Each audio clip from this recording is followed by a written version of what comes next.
Boa tarde, boa noite ou bom dia, conforme nos estiverem a ouvir. Este é o segundo podcast do Comboio Suburbano. Se a burguesia tem o Expresso da meia-noite, nós temos direito a um comboio suburbano para apresentarmos as nossas opiniões.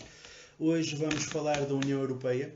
Vamos tentar perceber o que é isto da União Europeia, se nos interessa, como é que surgiu, como é que não surgiu.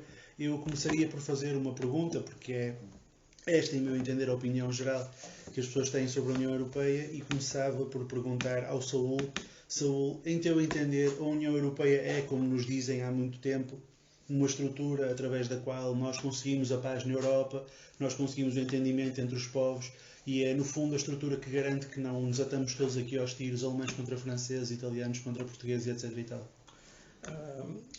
Para podermos responder como deve ser essa pergunta, temos que primeiro definir essas duas coisas. O que é a paz na Europa e o que é o povo, os povos, ou o povo ou os povos. Vamos começar pela paz na Europa. Portanto, no contexto da União Europeia, de facto, deixam de haver alguns dos conflitos que marcaram, portanto, a história da Europa até aí, mas não há uma diminuição de conflitos que envolvem países europeus. São simplesmente passados para outros territórios, e continuam a haver conflitos praticamente ainda dentro do continente europeu, embora não dentro do espaço da União Europeia, nos quais a União Europeia não conseguiu ter nenhum tipo de papel que fosse apaziguador desses conflitos. Teve até um papel de uns países estarem de um lado e outros do outro, dentro da União Europeia. Portanto, estou a falar explicitamente dos Balcãs, em que França e Alemanha, por exemplo, tinham interesses contraditórios e que alimentaram, até um determinado limite em que foi considerado, portanto, de ruptura, alimentaram esse conflito. E quanto a outros conflitos, a União Europeia, embora então dentro da União Europeia, dentro dos países que fizeram esse pacto, não tenha voltado a haver um conflito militar, pior seria já agora, não é? Continua a haver a participação em conflitos militares no continente africano, continua a haver a incapacidade, quando se arvora nesse sentido, de facto impedir a escalada desses conflitos. E vamos a outro exemplo muito, muito prático.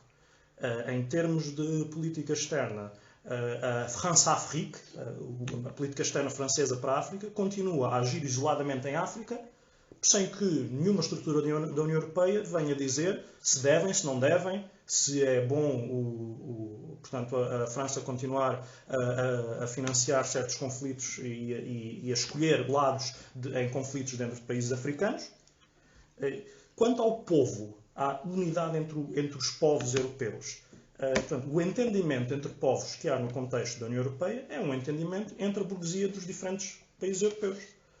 Tudo aquilo que se consegue dentro da União Europeia é para benefício das burguesias dos diferentes países europeus e numa escala, portanto, de hierarquia, em que a burguesia alemã está acima da burguesia francesa, que por sua vez está acima da burguesia espanhola e que por sua vez espezinha a burguesia portuguesa, que alegremente é espezinhada, ao mesmo tempo também espezinha, ou espezinhada, ou está alegremente a colaborar, a espezinhar também a classe trabalhadora portuguesa. Eu não tenho certeza se o António estará de acordo contigo. António, diz-me, por favor, nós vivemos no continente, por favor, da democracia, da liberdade, do Estado de Direito, das Constituições, da herança democrática do antifascismo. Portanto, penso eu, quando nós falamos da União Europeia, nós falamos de um conjunto de países onde não é a burguesia que decide coisas e os povos aceitam. Nós temos absolutamente certeza de que na União Europeia é a vontade dos povos que se impõe, e é por causa da vontade dos povos que nós temos paz e solidariedade. Ou tu não concordas com isso? Claro que concordo. Se estivermos em Marte, isso vai ser. Quer dizer, portanto, a União Europeia que resulta de quê? Portanto, uma tendência natural do capitalismo, que é para a concentração de capitais. Portanto, as burguesias, isto é a União Europeia, portanto, é uma forma adotada num determinado espaço físico, mas tem correspondência por mundo fora, por tipo de alianças económicas, portanto, mais parecidas, menos parecidas, mas que resulta da tendência natural do capitalismo para se concentrar, os negócios se concentrarem, que as economias são cada vez mais internacionalizadas e mais interpenetradas. Portanto, a União Europeia, no quadro da Segunda Guerra Mundial, portanto, resultou nisto que hoje existe. É evidente que quem manda na União Europeia portanto, é o capital mais poderoso. Portanto, as economias, se a Alemanha, que é a principal potência económica da União Europeia, é natural que seja ela a mandar, porque isso é aquilo que está na ordem natural das coisas. Sobre a democracia reflete, portanto, este estado de coisas, porque temos um Parlamento que tem poder, um Parlamento Europeu que tem poderes fictícios, existem órgãos não eleitos ou semi-eleitos que são de facto quem mandam na União Europeia, o Banco Central Europeu, o ECOFIN, os Conselhos de Ministros das Finanças da União Europeia. Esses são de facto aqueles que mandam na União Europeia, que dizem como é que as coisas se fazem, que tipo de distribuição de rendimentos é que se faz, que são os orçamentos da União Europeia, qual é a fatia que cabe aos orçamentos nacionais. Portanto, é decidido ao mais alto nível. Depois existe o Parlamento Europeu que está lá para assinar da cruz, dar um remédio à democracia, quer dizer, e pouco mais é que isso. Depois há um outro problema, portanto, que viola logo a democracia, portanto, é constituída por Estados, mas há Estados que têm representações superiores a outros Estados, sob o argumento de que são mais populosos. E assim, por exemplo, temos a Alemanha, que tem quase metade dos deputados do Parlamento Europeu, e depois existem outros países que vão ter cada vez menos deputados. Isso, quando se vai a eleições, já se sabe o que é que isso dá. Portanto, se fosse democracia, era um Estado, um voto, existem nas democracias um homem e um voto, era assim qualquer coisa deste tipo. Sobre as questões, sobre esta questão da paz, eu acho que a gente devia ver as coisas um bocado mais em pormenor, porque desde a Segunda Guerra Mundial, desde que existe a União Europeia, a Europa foi um palco de guerras. Tivemos o conflito basco, tivemos o conflito irlandês, tivemos o conflito corso. Portanto, são guerras de libertação nacional que existem, não são inventadas, elas estão lá. Tivemos movimentos, principalmente nos anos 60 e 70, movimentos portanto, radicais de esquerda, as Brigadas Vermelhas, o Exército Vermelho, as FPs 25 de Abril em Portugal, os Grapos em Espanha, ou formações anarquistas em Espanha, na Grécia. Na Grécia ainda continua a desenvolver luta armada. Portanto, esses conflitos existiram dentro do espaço europeu. E está longe, e não é líquido, que eles neste momento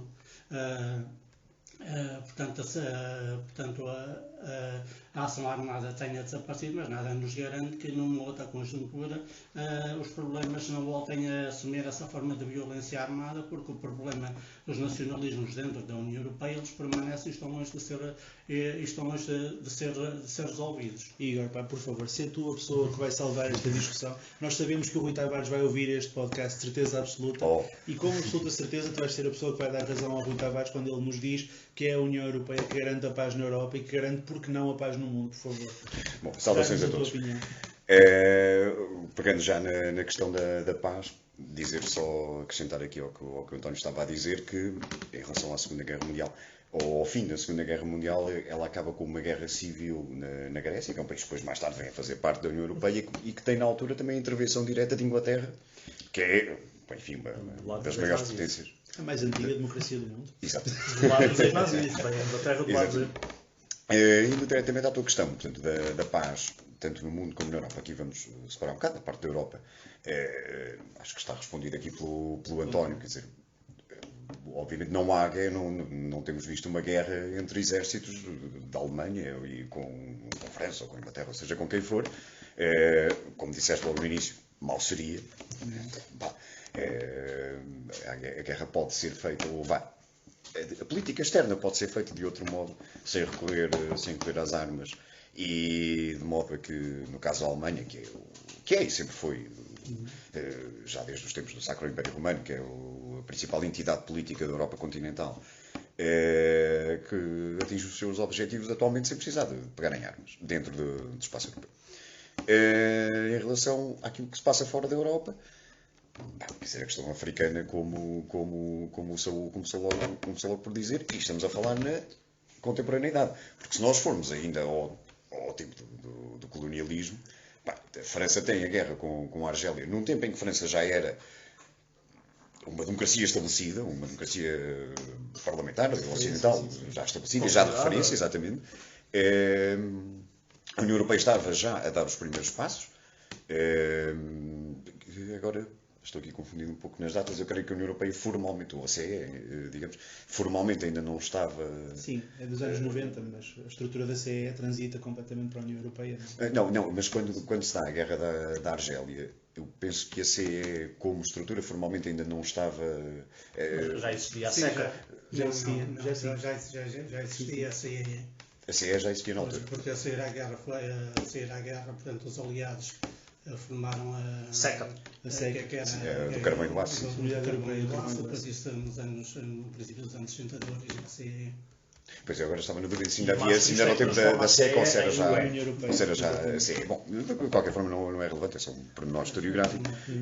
Portanto, tivemos um país que era já de uma dessas estruturas, e no caso da CE, numa guerra violentíssima que é a guerra da Argélia.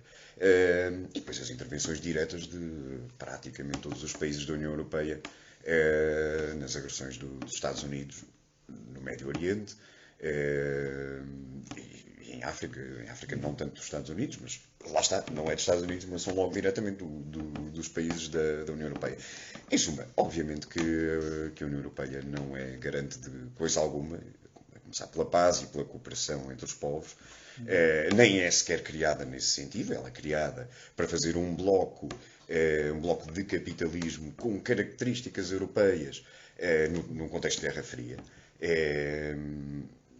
Portanto, para contrabalancear a influência dos Estados Unidos, por um lado, portanto, dos Estados Unidos do ponto de vista mais comercial e diretamente sobre os governos, e depois, obviamente, da União Soviética e do Bloco de Leste sobre as populações, através dos partidos comunistas que eram satélites, que eram da órbita da União Soviética. A União Europeia vai criar essa ilusão de Estado Social que vai funcionar basicamente até à crise do petróleo de 73.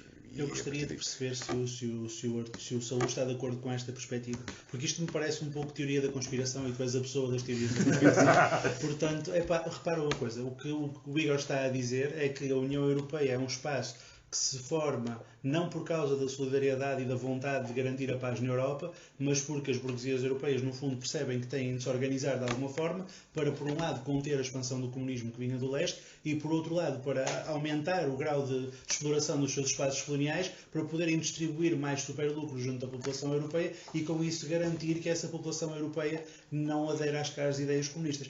Isto parece-me profundamente teórico da conspiração. Queria saber se tu concordas com esta perspectiva. Eu, obviamente, que discordo claramente, não é? Tudo isto é muito desonesto. Caracterizar o capitalismo a funcionar como se fosse o capitalismo a funcionar. Agora, falando a sério. Portanto, não é teoria da conspiração quando se diz que a burguesia exerce o poder de determinada maneira, ou quando se diz que o capitalismo funciona de determinada maneira. Isso é simplesmente o capitalismo a funcionar como sempre funcionou, como sempre foi descrito que funciona pelos seus defensores e pelos seus críticos. E, portanto, as teorias da conspiração existem exatamente para defletir o pensamento popular da compreensão desse funcionamento, ao atribuir a outras entidades, portanto, as origens daquilo que sabemos vir diretamente, sabemos quem estuda essa situação como deve ser, vir diretamente do capitalismo a funcionar. Quando quando portanto, o capital e o poder se acumulam em grandes empresas, em grandes corporações que com os Estados se coordenam para governar os povos de determinada maneira, não é porque os iluminados da Baviera continuaram a existir desde o século em que distribuíram lá aquela papelada e dominam atualmente os grandes governos e retorcem os seus bigodes enquanto decidem o mal para os povos. É simplesmente porque o capitalismo pressupõe que existe a concentração de capital, que da concorrência se passe ao monopólio e que os monopólios trabalhem com os governos para continuarem a ser monopólios. Isto não é radical afirmá-lo, não é conspiratório afirmá-lo, é descritivo, simplesmente, e conspiratório é, sim, atribuí-lo a entidades esotéricas, fantasmagóricas, seja o que for. E até, voltando à situação, até os defensores do capitalismo que o estudam de maneira, portanto, académica e, vamos lá ver, séria, sabem que assim é. Podem não depois passar isso para fora ou para a cultura popular, mas sabem. António, tu concordas com esta visão também, de que a União Europeia é, no fundo, a organização da burguesia europeia para explorar melhor o continente africano e para poder impedir o crescimento do comunismo que vinha do leste? Achas que foi por isso que a União Europeia surgiu ou tens outra explicação? Não, a União Europeia, portanto, aquilo que eu tinha dito, concentração de capitais. O facto de ter havido a Segunda Guerra Mundial e a Segunda Guerra Mundial e a Segunda Guerra Mundial ter aparecido um bloco constituído pela União Soviética e uma série de países que formaram o Bloco de Leste, criou uma conjuntura que deu com que a União Europeia fosse aquilo que foi.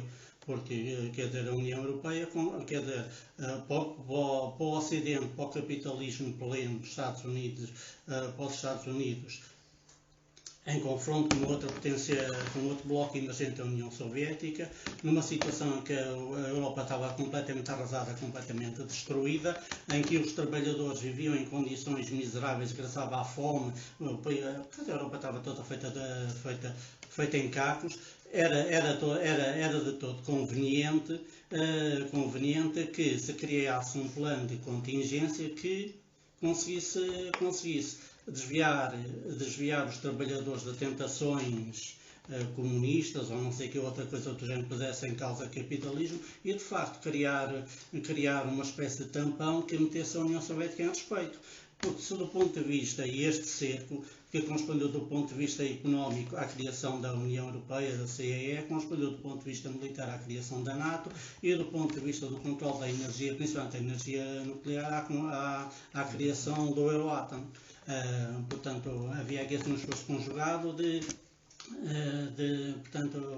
intimidação do outro bloco, do bloco inimigo. Quer dizer, isso funcionou. E depois, dentro da perspectiva, estava-se aqui da paz, e quer dizer, durante esse tempo, enquanto existiu o Bloco de Leste, a União Europeia esteve sempre alinhada com os Estados Unidos e com as potências ocidentais em relação ao seu inimigo, ao seu concorrente, que era a União Soviética. Portanto, ainda hoje existem bases militares por todos os Estados Unidos, há uma série de armamento que ainda continua na Europa, principalmente na Alemanha, que virá apontado para determinados países. E hoje, falando agora nos tempos de hoje e sobre o que é que a União Europeia entende por paz, ou seja, por paz para a União Europeia é a defesa dos seus interesses. Quer dizer, se a gente olhar, a União Europeia recorre à guerra, recorre à destabilização dos outros Estados sem qualquer problema. E temos o exemplo do desmembramento da Jugoslávia, que foi iniciativa de alguns países da União Europeia. Temos o desmembramento daquilo que foi a Checoslováquia, não foi feito de forma violenta, mas ele aconteceu e foi de certa forma imposto. Temos as guerras no Iraque, na Líbia, na Ucrânia. A própria unificação da Alemanha. Sim. Temos os casos, portanto, do Irão. Temos o cerco militar que se está a fazer à União Soviética. A União Europeia alinha nisso. Portanto, em questão de paz, eu acho que isso está conversado. Estamos conversados. Ora bom, então eu fico um pouco confuso com uma outra questão, que é a seguinte. Nós, o Estado português, alguns nos anos 70 e inícios dos anos 80, prometeu-nos que entrávamos para a União Europeia porque íamos para o clube dos países que estavam a garantir a paz no mundo e nós íamos beneficiar, entrando para a União Europeia, não só dos fundos comunitários, que também poderemos falar daqui a pouco, mas deste estatuto de sermos um dos países que está a contribuir, que está a fazer a sua parte para que o mundo viva uma situação de paz. Se a União Europeia é tudo aquilo que vocês estão a dizer, então porquê é que nós entramos para a União Europeia? E eu perguntava isto ao Igor para começar. Porquê é que Portugal entrou então para a União Europeia se ela não era nada daquilo que nos foi anunciado? Portugal acabaria sempre por entrar para a União Europeia, a não ser que tivesse havido socialismo em 75. Mesmo sem 25 de Abril, acredito que tarde ou cedo o marcelismo iria abrir as portas da então CEE. A entrada acaba por ser um processo lógico. Tens uma década de governos de direita a estabelecer e a consolidar um regime democrático, de democracia liberal e obviamente capitalista. E essa década é já, não tenho as menores dúvidas, de preparação para a entrada na União Europeia. A grande figura dessa década é o Mário Soares, e é a grande figura da entrada de Portugal na CEE. E o Mário Soares era um tipo das melhores relações com as grandes figuras da CEE. Era o grande amigo do Mitterrand, do Brandt, do Olof Palme, etc. O Olof Palme não era da CEE, mas... Sim. Mas era da órbita da Internacional Socialista, de uma forma exatamente. E a entrada acaba por ser natural. O estranho seria que naquelas circunstâncias, na década de 80, Portugal acabasse por não... E Espanha também, já agora, porque a situação acaba por ser, de certo modo, semelhante. O percurso, isto é, que ambos não entrassem para a CEE mais tarde ou mais cedo. Por isso, acho que acaba por ser lógico. E o capitalismo português, de facto, naquela altura precisava também do investimento do capitalismo europeu aqui, porque claramente não tinha já nos anos 80 condições para seguir sozinho. Já tinha tido intervenções do FMI aqui. Mais tarde ou mais cedo, se não tivesse a União Europeia a ter aqui dinheiro, mais tarde ou mais cedo tinha outra intervenção. E não sei se numa década teres assim uma série de intervenções seguidas, não sei se numa década não irias ter aí outra crise que poderia ser novamente não diria que seria um novo PREC, mas eles preferiram não correr esse risco. O Saúl parece que quer dizer qualquer coisa sobre isso. Tu tens uma opinião sobre porque é que a burguesia portuguesa decidiu entrar para a União Europeia nos anos 70, nos anos 80? A minha opinião vai muito bem contra ao que o Igor disse. Portanto, as burguesias portuguesas vêem-se numa situação em que já não há exploração colonial direta como havia anteriormente, portanto já não há uma fonte de capital fresco, digamos assim, que alimente a metrópole, que era antes a metrópole, portanto já não há qualquer tipo de abertura, na altura pelo menos, talvez um dia isso venha a ser equacionado se determinadas personagens conseguirem viver os seus sonhos. Não há uma abertura, há uma abertura com o Brasil, por exemplo, um mercado comum lusófono que seria principalmente Brasil e Portugal. Portanto, a alternativa é virar-se, portanto, para leste e dizer, ok, se a Espanha entra, como é que nós vamos fazer sentarmos no mesmo bloco em que toda a nossa fronteira está? E, portanto, a burguesia portuguesa entra nessa situação porque, portanto, é colocada sem alternativa a essa entrada e logo a partir daí começa logo o processo daquilo que nós sabemos ser, portanto, considerando que há um pior e um menos mau do que é entrar na União Europeia, começa o pior do que é entrar na União Europeia, que é quando países periféricos ou semi-periféricos entram para a União Europeia, Portugal e Espanha incluídos, mas também outros, a primeira coisa que se faz é todas as indústrias que esses países têm, que ainda possam fazer concorrência às indústrias dos países que já estão dentro da União Europeia, têm que ser seriamente controladas ou seriamente desmanteladas, porque os países que já estão na União Europeia não aceitam a entrada de alguém que vá prejudicar o seu mercado interno. António, eu tenho de fazer esta pergunta, até porque tu desta mesa és a única pessoa que viveu de facto o processo de entrada de Portugal para a União Europeia. Aquilo que o Saúl está a dizer é verdade. A burguesia portuguesa entrou para a União Europeia sabendo que ia entrar para um espaço onde iria desmantelar a sua capacidade produtiva, iria desmantelar a indústria e a agricultura portuguesa e ficar numa situação de subalternidade. E se sim, então entrou porquê? O que é que leva uma burguesia a tomar uma decisão que à partida parece ser uma decisão suicidária? Aquilo que ele disse, portanto, foi 13 anos de guerra colonial que resultou na perda das colónias. Portugal é um país de capitalismo, era e é de capitalismo atrasado, tinha uma indústria de certa forma obsoleta, não era das mais avançadas, mas conseguia manter até 75 uma certa independência, porque tinha uma base que lhe permitia uma certa autonomia de dinheiros que resultava da exploração colonial. Terminadas as colónias, a burguesia ficou um bocado pendurada porque, quer dizer, já não tinha os rendimentos das colónias e tinha uma indústria e uma agricultura extremamente atrasada, e as alternativas que restavam eram poucas. Eu lembro, na altura, discutia-se adere-se à União Europeia, era alternativamente defendida pelos socialistas, sociais-democratas, PS e SD, mas havia também uma parte que discutia, portanto, a criação desse tal bloco que eu estava a falar, inclusive Portugal, Brasil e Angola, que era defendido por Spínola, já antes de 25 ele falava nisso, e Mel Antunes, com as teorias sobre se Portugal era um país atlântico, se devia virar para o terceiro mundismo ou não, porque poderia ser ali assim, criar um espaço, se houvesse um entendimento entre Portugal, Brasil e Angola, criava-se ali assim um espaço económico com determinado poder, O que resultou dessa discussão entre a burguesia foi, de facto, a adesão à União Europeia. Se ela sabia ou não o que é que lhe ia acontecer, quer dizer, não sei se sabia ou se não sabia, mas o que interessa é que ela, quando confrontada com a necessidade, se querem dinheiro, tem que desmantelar a vossa indústria, o vosso tecido produtivo, a vossa agricultura tem que ir à vida, e nós até vos pagamos para isso, e fazemos entrar dinheiro aí assim a rodos, para que as coisas não se aguentem, portanto não haja muitos sobressaltos e as pessoas até sintam algum contentamento com essa adesão, nós fazemos isso.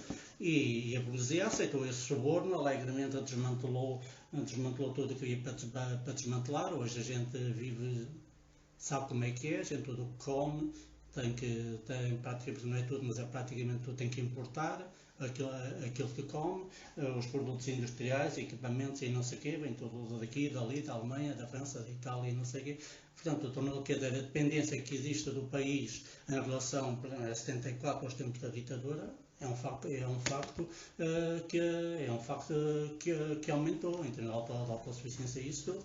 Basta a gente, quer dizer, com a crise, a redução dos fluxos financeiros, a necessidade imposta de tu reduzir os investimentos de capitais portanto, numa série de setores produtivos, resultou a situações que hoje temos os transportes todos de pantanas a apodrecer, a cair aos bocados e não sei o quê, havia férrea com metade das máquinas e dos comboios encostados a coisa porque não há dinheiro para arrebentar, quer dizer, tens uma série de situações calamitosas nos serviços de saúde, tens uma série de situações calamitosas que resultam disso tudo, e que tal como tinhas nos anos 60 e nos anos 50, e praticamente até à queda da ditadura, hoje a imigração fixar pessoas cá no nosso país, que até era uma ilusão, a imigração aumentou, atinge níveis que se aproximam daquilo que já foram no passado. A gente olha para o interior do país e ele é cada vez mais um deserto, é velhos e mais velhos,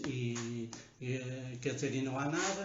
toda aquela agricultura que existia, o Alentejo e isso tudo, que empregava uma série de pessoas e permitia a fixação, desapareceu. Hoje subsiste uma agricultura de grandes empresas agrícolas situadas aqui e ali, mas são meio dúzia de franjas, apenas põem os fundos financeiros e tudo o resto é certo. Essa é a situação que nós hoje temos. Então eu fazia uma pergunta, e eu vou fazer uma pergunta como todas as minhas perguntas até aqui, deliberadamente ingênua, que é perguntar primeiro ao Saúl, entrarmos para a União Europeia, afinal de contas, valeu a pena ou não valeu a pena? O valeu a pena ou não valeu a pena depende de a que classe social é que perguntas. Se perguntares à burguesia, e a uma parte da pequena burguesia, valeu. Ficaram integrados num projeto capitalista que lhes permite continuar a ter algum fluxo de capital. A pequena burguesia, com os projetos, com o dinheiro dos projetos, foi fazendo a sua vidinha. E esta é uma questão que tem que ser colocada como deve ser, porque há em todo o processo da União Europeia uma sensação de armadilhamento. Nós somos colocados numa situação, enquanto, se formos considerar que somos um país, que o país é uma comunidade de várias classes, mas o país em si, mesmo a própria burguesia e pequena burguesia do país, é colocada numa situação em que não se preocupem, porque vocês vão receber este dinheiro vai servir para vocês se modernizarem e para que o desmantelamento destas indústrias não prejudique demasiado o país, mas nunca vos vamos acusar de estarem a viver dos nossos rendimentos. Alguma vez isso poderá acontecer. E o que vemos passado uns anos é que as burguesias e pequeno-burguesias dos países do centro da União Europeia, por causa do dinheiro que foi posto em Portugal, vêm cobrar. Então, mas afinal nós não recebemos esse dinheiro porque aceitámos as regras do jogo? Mas afinal já serve para cobrar. E a mesma coisa, isto é extremamente comparável à questão do rendimento mínimo garantido. O rendimento mínimo garantido é implementado em Portugal porque, como noutros espaços foi implementado em situações semelhantes, porque acabaram as políticas de pleno emprego. Portanto, não se pode deixar as pessoas morrer à fome. Até agora. Portanto, num país, numa democracia liberal consolidada, não é suposto, espera-se, não é, que as pessoas estejam simplesmente a morrer à fome. Podem estar muito perto disso, mas a morrer à fome não podem. Então, vamos lá, assumindo como parte do funcionamento atual da economia que nem toda a gente vai estar a trabalhar, vamos atribuir este rendimento a estas pessoas. E nunca, em tempo algum, vamos acusar estas pessoas de estarem a viver dos rendimentos dos outros. Não, isso não vai acontecer. E aconteceu. Sim, portanto, o paralelismo é bastante evidente. Mas agora uma outra coisa, porque tu falaste aí da forma como as burguesias nacionais e as pequenas burguesias dos países centrais começam a cobrar o facto de terem dado fundos comunitários a Portugal. Eu ia perguntar ao Igor duas coisas. Primeiro, se a opinião dele sobre se isto valeu a pena, mas já agora se ele também acha que isto é extensível também à relação que essas classes têm com os imigrantes e com as comunidades, enfim, que vêm de outros países para países europeus e que estão a viver à custa da solidariedade e deste projeto social, deste modelo social europeu. Quando o Saúl estava a falar isso, estava aqui a pensar em dois planos. No primeiro, justamente em relação à questão da imigração aqui, é predatório quase, é um movimento quase de predador. E a segunda é de máfia. O funcionamento da União Europeia é mafioso, quer dizer, é quase aquele cartel não de droga, mas de agiotas, dos tipos que emprestam dinheiro e depois têm aqueles juros, enfim, surreais. Se valeu a pena, é como o Saúl diz, quer dizer, para a burguesia e para a pequena burguesia, uns mais, outros menos, acaba por valer a pena. Se tu olhares aquilo que era também a realidade material portuguesa de 84 a 85, de facto, era um país muito mais miserável do que hoje. É verdade. Isso acho que é inegável que pelo menos construíram-se autoestradas. não, mas ainda que não haja carros para todos. Ainda que não, é verdade. E que tenham destruído parte da estrutura de via férrea cá. Agora, para a classe trabalhadora foi dar ao mesmo, em relação àquilo que era o Portugal antes de entrar na CE e o Portugal de depois, no máximo, podemos dizer que não valeu a pena porque começou a haver muito mais desemprego do que aquele que havia antes, ou pelo menos menos capacidade de encontrar emprego. Embora isso só se tenha visto a longo prazo, é uma consequência que só mais recentemente, nos últimos 20 anos, é que começamos a verificar. É óbvio que para nós não valeu a pena. Obviamente que isto é dialética, obviamente que não é vantajoso para a classe trabalhadora estar num projeto desta natureza como é a União Europeia. Quer dizer, mal era, ou melhor, era bom, era um projeto capitalista. António, o teu saldo da nossa presença na União Europeia, qual é? Correu bem, correu mal, mais ou menos, teve dias? Pois, como já aqui foi dito, depende de que classe social estamos a falar. Evidentemente que houve quem ganhasse com isso e continua a ganhar e dá-se muito bem na União Europeia e há na generalidade do país um entusiasmo muito grande em relação à União Europeia. Os níveis de adesão são dos mais elevados da Europa. Se Portugal está pior do que estava, quer dizer, tudo isto é relativo. É evidente que Portugal era um país pobre, mas continua a ser um país pobre. A pobreza não é exatamente a mesma que era antigamente. Isso é verdade. Mas os números não mentem. E a realidade é que o saldo é a agricultura ficou praticamente reduzida para se nos anos 80 andava já tinha sofrido uns cortes bastantes, já andava à volta dos 15%, 16%, hoje nem aos 5% chega. A indústria, praticamente hoje não tens nenhuma indústria. A metalurgia desapareceu, os cimentos desapareceram, quer dizer, tudo quando era indústria desapareceu, lesionava, metalomecânica, tudo isso foi tudo por água abaixo. Hoje sabe-se que, fazendo a comparação entre os rendimentos dos trabalhadores hoje e o que eram aquilo nos anos 80, o que os números dizem é que hoje a repartição da riqueza hoje é mais favorável aos ricos do que aos pobres. Um trabalhador nos anos 80, nos anos 70, cabia-lhe uma fatia maior do produto interno bruto do que cabe hoje. Não é por acaso que os altos quadros, a burguesia, o grande capital, quer dizer, cresceu bastante e o fosso entre ricos e pobres aumentou, não diminuiu ao longo destes anos. Isto é um facto, quer dizer, corriqueiro.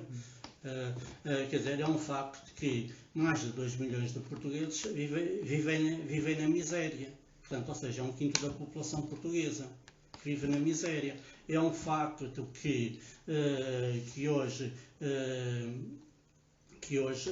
portanto, pensões, reformas têm valores mais baixos do que tínhamos nos anos 70. Eu lembro, no final dos anos 70, nos anos 80, um trabalhador, quando se reformava, aquilo que contava, o valor da reforma, era medido pelos salários dos 3 últimos meses. Portanto, como isso era um luxo muito grande, passou a ser depois 6 meses, não é? Foi variando e hoje chegou àquilo que é. Portanto, aquilo que é. Portanto, houve de facto uma degradação, pode dizer, o país está melhor, tem um ar mais desenvolvido, porque se terciarizou, tem de facto umas estruturas melhores, autoestradas e essa história. Mas se a gente olhar para além disso, quer dizer, o quadro não é nada animador. Eu não queria ser mal compreendido. A minha questão foi basicamente da infraestrutura. Eu sou do interior, quer dizer, eu lembro-me dali no fim dos anos 80, aquilo... Pois, ver aquele comboio que vinhas do Porto a Lisboa, aquela era uma tortura. Era basicamente a questão da infraestrutura, é um pouco mais que fachada. Sim, mas agora, a relação... Somos pobres de cartola a partir de que entramos na União Europeia. E quer dizer, e tornámos-nos de facto um país extremamente dependente. Hoje dependemos todas. É possível disfarçar a pobreza dentro de determinadas medidas, porque há uma canalização de recursos da União Europeia para o país. são milhões através dos programas comunitários, também a gente vai às IPSS, quer dizer, aí uma série de estruturas, quer dizer, vai às aldeias, por exemplo, estruturas com as misericórdias e isso tudo, asseguram a alimentação de muita daquela gente. Eu não estou a falar de aldeias perdidas no costo, estou a falar, por exemplo, em Beja, naqueles bairros com as escolas do pessoal, que veio do campo, hoje já está com 60 anos, 50 anos e não sei o quê, portanto, é assegurar, estão lá as carrinhas, portanto, alimentar aquelas pessoas, isso tudo. Portanto, há uma série de amortecedores que permitem um bocado mascarar o quadro e dar assim embelezar a coisa, e a gente não indo para muito longe, a gente começa a sair de Lisboa, ou vai a certas partes de Lisboa, e começa a ver aqueles bairros problemáticos, os bairros degradados, a dimensão que o problema da droga e da marginalidade do crime tem, isso tudo são fenómenos que resultam de facto de situações de pobreza. Hoje regressam doenças que a gente pensava que assim nos anos 70, verdade? Por exemplo, a tuberculose no final dos anos 70 tinha desaparecido, hoje ela regressa, e é uma doença relacionada, portanto, com as más condições de vida. Quer dizer, isto são dados que nos deviam fazer pensar. Hoje um trabalhador, e isso vocês conhecem essa realidade, quer dizer, para vocês, conhecer o que é um contrato de trabalho que não seja ativo. Não conhecemos a realidade do contrato de trabalho. Ouvimos falar de qualquer coisa, mas quer dizer, isto pode dizer, a imigração, as taxas, estamos nas baixas taxas de desemprego desde os últimos 10 meses já é estabilidade. 10 anos. Mas depois há aqui assim uma série de batotas. É preciso contar que, portanto, isso há sempre percentagem. Podes dizer que, portanto, aumenta o número das contribuições para a segurança social. Isso significa que aumentaram os descontos. Mas, sim, isso é verdade. Mas também há o outro lado que tem que ser... que tem que ser posto na balança e tido em conta, e que faz com que o quadro não seja assim tão brilhante como isso, como é, portanto, mais de 500 mil de imigrantes, quer dizer, principalmente constituído por jovens, quer dizer, e se a gente tira esta fatia daquilo que era há 10 anos, é evidente que os números melhoram. Ora bom, portanto... Quer dizer, e era só também sobre a questão do emprego que se queria.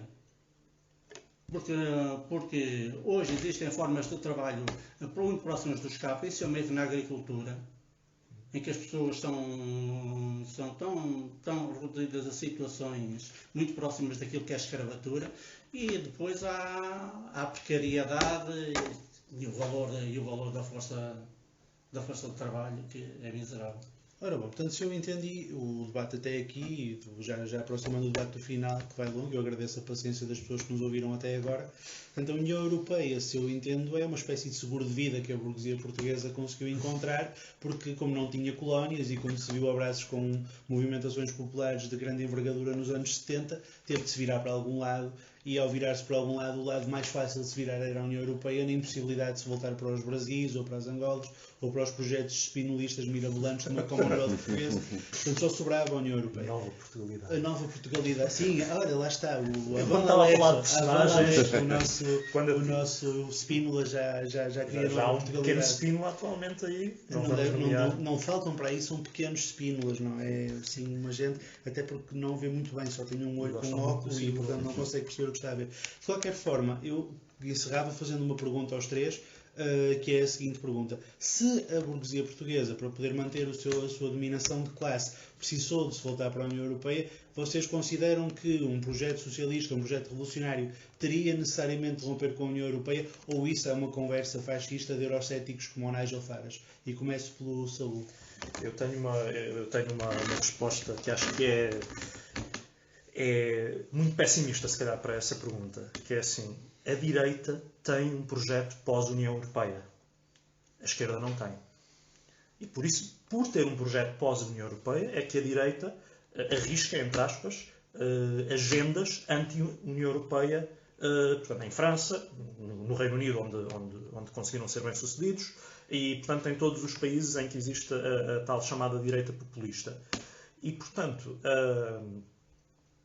o facto de a esquerda não ter esse projeto pós-União Europeia não só prende, portanto, os países periféricos à continuidade na União Europeia, como continua a manter, pelo medo dessa saída da direita da União Europeia, o projeto europeu num marasmo que impede até determinadas soluções reformistas pontuais, que se houvesse, portanto, um real confronto entre a esquerda que quer sair e a direita que quer sair, a União Europeia tinha também que procurar algum seguro de vida. Como não existe, pode simplesmente, de cada vez que alguém quer sair, acenar com o medo dos fascistas e dizer: mas é isto, vocês querem sair com esta gente? E depois a esquerda, desde a esquerda social-democrata até aos supostos comunistas, estrebuchando ou não estrebuchando a mocha, e continuamos assim. Acho que isto responde à tua pergunta. A tua resposta. Eu faço exatamente a mesma pergunta ao Igor. Há pouco falávamos da questão do País Basco. Para ti, a libertação nacional e a libertação social são uma e a mesma coisa? Ou seja, para um projeto revolucionário, um projeto socialista, implica uma saída da União Europeia, ou nós podemos fazer o socialismo dentro da União Europeia? Qual é a tua opinião sobre isso? Bem, é logo a primeira coisa que tem que ser feita, obviamente. E eu não sei se a própria União Europeia não será a primeira a tomar a iniciativa de expulsar o país em questão, seja ele qual for. O Europlanking, não. Exatamente. Só complementar aqui o que o Saúl estava a dizer acerca no caso da posição da esquerda, lembrei-me agora de uma pessoa, uma figura mais ou menos pública da esquerda portuguesa, que chegou até a dizer agora recentemente que a União Europeia é a última barreira, uma das últimas barreiras contra o fascismo, e eu acho que isso responde, e isso não responde, isso é o paradigma daquilo que é a esquerda, ou pelo menos a esquerda institucional, não só em Portugal como no resto da Europa. E só aqui dar mais um exemplo, o caso da Grécia, que já foi, por todos nós e por quem nos ouve com certeza, já foi mais do que debatido, mais do que lido, mais do que conversado, mas é um caso que fala por si, em que um país que, ou melhor, um governo, perdão, um partido que ganha umas eleições com um projeto supostamente reformista, quer dizer, nem sequer estamos a falar de um projeto revolucionário, enfim, um projeto reformista, social-democrata, que, perdendo o comboio da saída da União Europeia, que o teve na mão, com o referendo, perdendo esse comboio de saída, obviamente acabou completamente comido por Bruxelas. E acho que está respondido. E também com medo dos fascistas também sempre assinado. Sim. Claro, mas isso faz parte do folclore, isso faz parte do marketing até.